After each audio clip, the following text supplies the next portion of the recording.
पंडित का तीसरा सवाल जिसने बीरबल को हिला डाला। दिल्ली के दरबार में उस दिन असामान्य सन्नाटा था। राजा अकबर अपने सिंहासन पर बैठे थे और दरबारी इधर उधर नजरें झुकाए खामोश खड़े थे। बीरबल भी पास ही खड़ा था, शांत, पर भीतर से किसी आने वाले तूफान की आहट महसूस कर रहा था। राजमहल के द्वार से धीरे धीरे कदमों की आहट आई। एक ऊंचे कद का पंडित, सफेद दाढ़ी, लाल तिलक और भारी लकड़ी की छड़ी लिए दरबार के बीच पहुंचा। उसकी आंखों में चमक थी, जैसे कोई रहस्य छिपा हो। राजा अकबर ने मुस्कुराते हुए पूछा, कहो पंडित जी, किस प्रयोजन से दरबार में आए हो? पंडित ने झुककर प्रणाम किया और बोला, जहां पनाह, सुना है आपके दरबार में बीरबल नाम का एक अत्यंत बुद्धिमान व्यक्ति है। मैं 3 प्रश्न लेकर आया हूँ। यदि वह इन्हें हल कर ले तो मैं उसे साष्टांग प्रणाम करूंगा, लेकिन यदि वह एक भी प्रश्न का उत्तर न दे पाया तो उसे दरबार छोड़ना होगा। सारे दरबारी चौंक उठे। अकबर ने हंसते हुए कहा, पंडित जी, बीरबल हमारी शान है, पर यदि आप चुनौती लेकर आए हैं तो दरबार सुनने को तत्पर है। बीरबल ने मुस्कुराकर कहा, जहां पनाह, बुद्धि की परीक्षा से डरना कैसा? पंडित जी के प्रश्न स्वागत योग्य हैं। पहला सवाल। पंडित ने अपने झोले से एक मिट्टी की छोटी मूर्ति निकाली, एक साधारण आदमी की मूर्ति। वह बोला, यह मूर्ति एक साधारण कारीगर ने बनाई है। बताओ बीरबल, इसमें क्या ऐसी बात है जो इसे असाधारण बनाती है? दरबार में सन्नाटा छा गया। बीरबल ने मूर्ति को ध्यान से देखा, फिर मुस्कुराया और बोला, इस मूर्ति का सिर थोड़ा झुका हुआ है और चेहरा विनम्रता दर्शा रहा है। यही इसे असाधारण बनाता है, क्योंकि यह हमें याद दिलाती है कि सच्ची बुद्धि नम्रता में है। पंडित ने सिर झुकाया, सही कहा। दूसरा सवाल।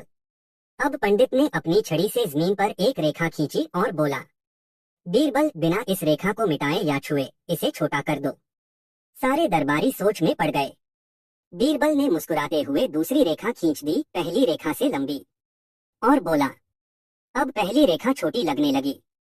जब किसी को छोटा दिखाना हो, खुद को बड़ा बना लो। अकबर मुस्कुरा उठे, वाह बीरबल। पंडित ने भी सिर हिलाया। 2 प्रश्नों के उत्तर तो तुमने बुद्धिमानी से दिए, पर तीसरा सवाल ऐसा है जो अब तक किसी ने नहीं सुलझाया। पंडित का तीसरा सवाल जिसने बीरबल को हिला डाला। दिल्ली के दरबार में उस दिन असामान्य सन्नाटा था। राजा अकबर अपने सिंहासन पर बैठे थे और दरबारी इधर उधर नजरें झुकाए खामोश खड़े थे। बीरबल भी पास ही खड़ा था, शांत, पर भीतर से किसी आने वाले तूफान की आहट महसूस कर रहा था। राजमहल के द्वार से धीरे धीरे कदमों की आहट आई। एक ऊंचे कद का पंडित, सफेद दाढ़ी, लाल तिलक और भारी लकड़ी की छड़ी लिए दरबार के बीच पहुंचा। उसकी आंखों में चमक थी, जैसे कोई रहस्य छिपा हो। राजा अकबर ने मुस्कुराते हुए पूछा, कहो पंडित जी, किस प्रयोजन से दरबार में आए हो? पंडित ने झुककर प्रणाम किया और बोला, जहां पनाह, सुना है आपके दरबार में बीरबल नाम का एक अत्यंत बुद्धिमान व्यक्ति है। मैं 3 प्रश्न लेकर आया हूँ। यदि वह इन्हें हल कर ले तो मैं उसे साष्टांग प्रणाम करूंगा, लेकिन यदि वह एक भी प्रश्न का उत्तर न दे पाया तो उसे दरबार छोड़ना होगा। सारे दरबारी चौंक उठे। अकबर ने हंसते हुए कहा, पंडित जी, बीरबल हमारी शान है, पर यदि आप चुनौती लेकर आए हैं तो दरबार सुनने को तत्पर है। बीरबल ने मुस्कुराकर कहा, जहां पनाह, बुद्धि की परीक्षा से डरना कैसा? पंडित जी के प्रश्न स्वागत योग्य हैं। पहला सवाल। पंडित ने अपने झोले से एक मिट्टी की छोटी मूर्ति निकाली, एक साधारण आदमी की मूर्ति। वह बोला, यह मूर्ति एक साधारण कारीगर ने बनाई है। बताओ बीरबल, इसमें क्या ऐसी बात है जो इसे असाधारण बनाती है? दरबार में सन्नाटा छा गया। बीरबल ने मूर्ति को ध्यान से देखा, फिर मुस्कुराया और बोला, इस मूर्ति का सिर थोड़ा झुका हुआ है और चेहरा विनम्रता दर्शा रहा है। यही इसे असाधारण बनाता है, क्योंकि यह हमें याद दिलाती है कि सच्ची बुद्धि नम्रता में है। पंडित ने सिर झुकाया, सही कहा। दूसरा सवाल। अब पंडित ने अपनी छड़ी से जमीन पर एक रेखा खींची और बोला, बीरबल, बिना इस रेखा को मिटाए या छुए इसे छोटा कर दो। सारे दरबारी सोच में पड़ गए। बीरबल ने मुस्कुराते हुए दूसरी रेखा खींच दी, पहली रेखा से लंबी, और बोला, अब पहली रेखा छोटी लगने लगी। जब किसी को छोटा दिखाना हो, खुद को बड़ा बना लो। अकबर मुस्कुरा उठे, वाह बीरबल। पंडित ने भी सिर हिलाया। 2 प्रश्नों के उत्तर तो तुमने बुद्धिमानी से दिए, पर तीसरा सवाल ऐसा है जो अब तक किसी ने नहीं सुलझाया। तीसरा सवाल। दरबार में एक अजीब सी चुप्पी छा गई। पंडित ने धीरे धीरे कहा, तीसरा प्रश्न है बुद्धि बड़ी या भाग्य। पूरा दरबार एक दूसरे की ओर देखने लगा। सवाल सरल लग रहा था, पर उसका उत्तर उतना सीधा नहीं था। बीरबल ने आंखें मूंद ली, कुछ क्षणों तक सोचता रहा, फिर बोला, जहां पनाह, इस प्रश्न का उत्तर केवल शब्दों में नहीं, कर्म से देना होगा। अकबर ने अनुमति दी, करो बीरबल, जैसा ठीक समझो। बीरबल की परीक्षा। बीरबल उसी दिन पंडित को अपने साथ शहर की गलियों में ले गया। रास्ते में एक गरीब भिखारी बैठा था, जिसने कभी किसी से झूठ नहीं बोला था। बीरबल ने उससे पूछा, अगर मैं तुझे कल सोने की थैली दूं, पर आज तुझे भूखा रहना पड़े तो क्या लेगा? भिखारी बोला, मुझे आज की रोटी चाहिए, कल का सोना नहीं, क्योंकि कौन जाने कल हो या न हो, भाग्य सब पर भारी है। पंडित यह सुनकर मुस्कुराया, देखा, भाग्य बड़ा हुआ। बीरबल चुप रहा।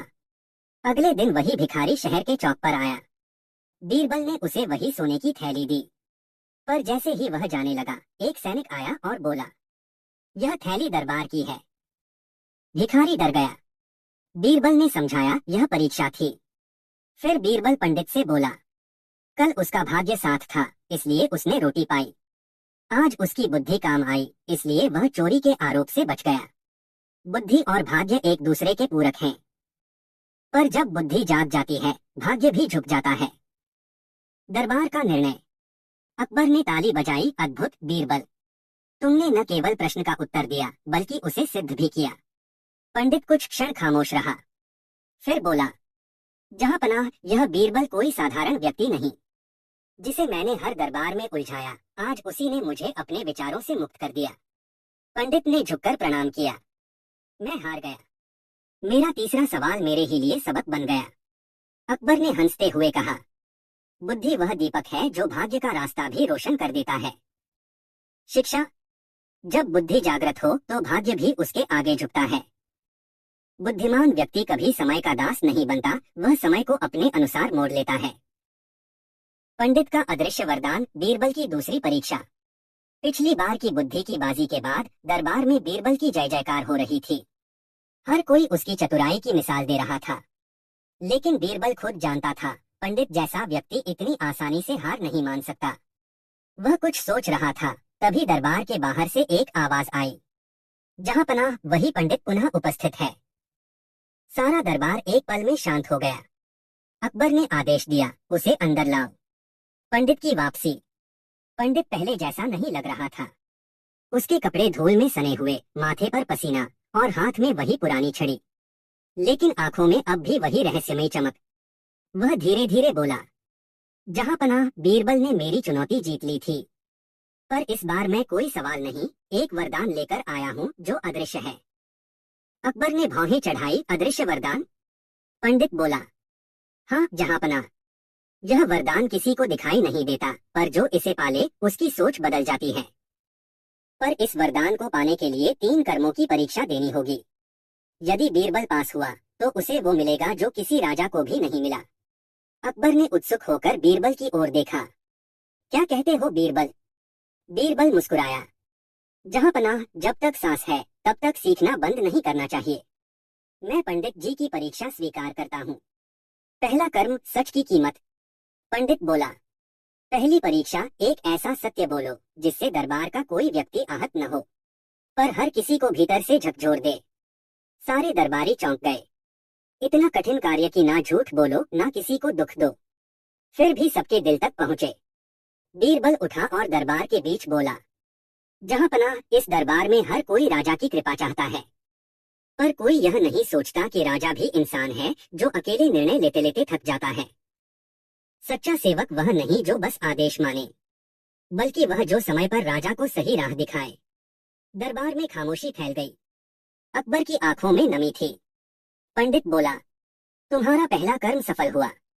तुमने सत्य कहा, किसी को चोट नहीं पहुंचाई, पर हर दिल तक पहुंच गए।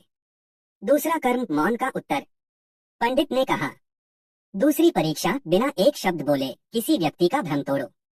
बीरबल ने चारों ओर देखा। एक सैनिक खड़ा था जो हमेशा गर्व से सीना ताने चलता था। बीरबल उसके पास गया, मुस्कुराया और सिर्फ उसके जूते की ओर इशारा किया। फिर अपने पैरों की ओर देखा और शांत खड़ा रहा। सैनिक ने नीचे देखा, उसके जूतों के फीते टूटे हुए थे। वह झेंप गया। बीरबल ने कुछ नहीं कहा, बस हल्की मुस्कान दी। पंडित बोला, मौन से बड़ा कोई उत्तर नहीं। दूसरा कर्म पूर्ण हुआ। तीसरा कर्म अदृश्य वरदान। अब पंडित गंभीर हो गया। वह बोला, अब तीसरा कर्म सबसे कठिन है। तुम्हें मेरे अदृश्य वरदान का असली अर्थ पहचानना होगा। यह न दिखता है, न सुनाई देता है, पर जो इसे समझ जाए वह अमर हो जाता है। बीरबल ने आंखें मूंदी। दरबार की गूंज दूर होती चली गई। उसे याद आए अपने सभी अनुभव, गरीब भिखारी, अकबर की परीक्षा, साधुओं की बातें, और अब यह पंडित। कुछ पल बाद उसने कहा, पंडित जी, आपका वरदान ज्ञान है। यह अदृश्य है क्योंकि यह न किसी की मुट्ठी में आता है, न किसी राज में। यह सिर्फ उस तक पहुंचता है जो अपने अहंकार को मिटा दे। पंडित मुस्कुराया। तुमने वरदान पा लिया बीरबल। अब तुम्हारी बुद्धि केवल शब्दों में नहीं, आत्मा में बस जाएगी। रहस्य का खुलासा। अकबर ने पूछा, पंडित जी अब बताइए, यह सब क्या था? ये परीक्षा किस लिए? पंडित ने गहरी सांस ली और कहा, जहां पनाह, मैं कोई साधारण पंडित नहीं। मैं विद्या के मार्ग का साधक हूँ।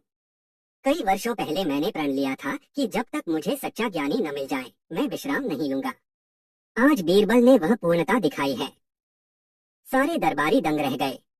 अकबर ने कहा, पंडित जी, आपने तो हमारे बीरबल की महिमा और बढ़ा दी। पंडित मुस्कुराया। अब मैं विदा लेता हूँ जहांपना, क्योंकि बीरबल ने अदृश्य वरदान पा लिया है, और यह वरदान अब हर उस व्यक्ति में जगेगा जो सत्य, मौन और ज्ञान को समझेगा। इतना कहकर पंडित धीरे धीरे दरबार से बाहर चला गया। कहा जाता है, उसके कदमों के निशान थोड़ी ही देर में गायब हो गए, जैसे वह सचमुच अदृश्य हो गया हो। शिक्षा। सच्चा ज्ञान दिखता नहीं, महसूस होता है। वह न किताबों में है, न वचनों में। वह उस मौन में है जहां मन शांत और आत्मा जागृत होती है। शुरुआत। बीरबल का विचित्र सपना। रात का दूसरा पहर था। दिल्ली का किला शांत था। सिर्फ हवाओं की सिसकी और प्रहरी की आवाज गूंज रही थी। बीरबल अपने कक्ष में ध्यान लगा रहा था। वही अदृश्य वरदान याद कर रहा था जो पंडित ने दिया था। अचानक उसकी आंखें भारी हुई और वह गहरी नींद में चला गया। सपने में उसे वही पंडित दिखा, लाल वस्त्रों में, तेजस्वी मुख और हाथ में एक चमकता हुआ दीपक। बीरबल, पंडित की आवाज गूंजी, समय का पहिया घूम चुका है। तुम्हारी बुद्धि ने तुम्हें ज्ञान का वरदान दिया, पर अब यह वरदान तुम्हें एक भविष्य देखने को बाध्य करेगा। बीरबल ने झुककर पूछा, गुरुवर, कौन सा भविष्य? पंडित बोला, वह भविष्य जिसमें तुम्हारा ज्ञान ही तुम्हारे राजा की परीक्षा बनेगा। याद रखना, सत्य और नीति जब आमने सामने खड़े हों, तब बुद्धि को मौन नहीं रहना चाहिए। इतना कहकर पंडित का रूप हवा में विलीन हो गया। बीरबल चौंक कर उठ बैठा। उसके माथे पर पसीना था। अगली सुबह दरबार में हलचल। सुबह होते ही बीरबल दरबार पहुंचा। राजा अकबर किसी गहरी चिंता में थे।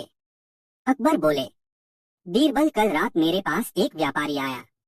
उसने कहा, हमारे राज्य के पूर्व में एक नगर है जहां एक पंडित की आत्मा लोगों को दर्शन देती है और भविष्य बताती है।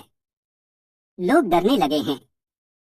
किसी को लगता है वह देवदूत है, किसी को लगता है शाप। बीरबल के मन में पंडित का सपना घूम गया। वह बोला, जहांपनाह, मुझे उस नगर में जाने की अनुमति दें। शायद यह वही संकेत है जिसके बारे में मैंने स्वप्न में सुना। अकबर ने तुरंत सेना और 2 विश्वसनीय सिपाही भेजने का आदेश दिया। रहस्यमय नगर की यात्रा। 3 दिन की यात्रा के बाद बीरबल पहुंचा। एक छोटा सा गांव, चारों ओर धुंध और बीच में एक पुराना मंदिर। लोगों ने बताया, हर अमावस्या की रात एक पंडित की छाया मंदिर की सीढ़ियों पर दिखाई देती है। वह कुछ कहता नहीं, बस एक दीपक रखकर चली जाती है। रात आई। बीरबल ने मंदिर के पास छिपकर निगरानी शुरू की। धीरे धीरे हवा ठंडी होने लगी और घड़ी ने 12 बजाए। अचानक सामने से वही पंडित का रूप प्रकट हुआ, बिल्कुल वैसा ही जैसा उसने सपने में देखा था। उसने एक दीपक जमीन पर रखा और कहा, बीरबल, मैंने कहा था ना, समय का पहिया घूम चुका है। बीरबल ने साहस करके पूछा, गुरुवर, क्या यह स्वप्न है या यथार्थ? पंडित बोला, यह आत्मा और बुद्धि के बीच की रेखा है। अकबर की राजगद्दी पर अब एक ऐसा संकट आने वाला है जो केवल सत्य के त्याग से टलेगा, पर तुम सत्य के बिना रह नहीं पाओगे।